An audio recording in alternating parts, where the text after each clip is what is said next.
उत्तर प्रदेश की योगी राज में कैसे पूरे तंत्र पर सवर्णवाद का खेल चल रहा है, ये बात हमने शनिवार को एक सनसनीखेज रिपोर्ट में बताई थी। हमने अपनी रिपोर्ट में बताया था कि योगी राज में सरकारी वकीलों की नियुक्ति में कितनी बड़ी धांधली हुई है।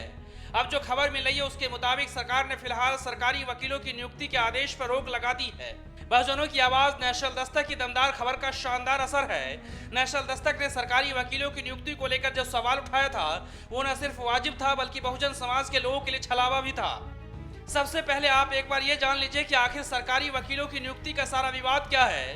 दरअसल इसी 7 जुलाई को 311 सरकारी वकीलों की नियुक्ति की लिस्ट जारी की गई थी, जिनमें 282 सरकारी वकील सवर्ण हैं और उसमें भी 151 ब्राह्मण हैं। यानी इस लिस्ट को देखने के बाद कोई भी कह सकता है कि जातिवादी मानसिकता से ग्रसित लोगों ने ही ये लिस्ट बनाई होगी और उनका मकसद सिर्फ और सिर्फ सवर्णवाद और ठगरवाद को बढ़ावा देना था। लेकिन जब नेशनल दस्तक ने अपनी रिपोर्ट में सारी बात बारीकी से बताया तो सरकार हैरान रह गई। परम जातिवादी लिस्ट जारी करने वाले उत्तर प्रदेश के कानून मंत्री ब्रजेश पाठक का कहना है कि सरकारी वकीलों की सूची में अनियमितताओं की जानकारी हमारे पास आई है।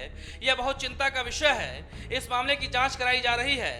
मंत्री के जवाब से उनके भोलेपन का पता चल रहा है।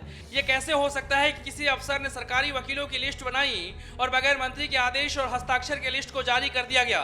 क्या यह संभव है? बिल्कुल नहीं। यानी जब मंत्री घिर चुके हैं तो गोलमोल जवाब देकर खुद को बचाना चाहते हैं।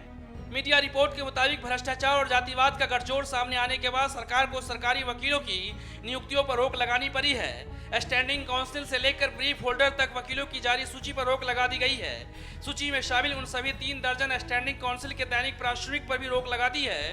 साथ ही उनका ज्वाइनिंग भी रोक दी गई है, जिनका हाईकोर्ट में वकालत करने के लिए रजिस्ट्रेशन ही नहीं है और वहां के स्टैंडिंग काउंसिल बना दिए गए थे। Bureau report, national Dastak.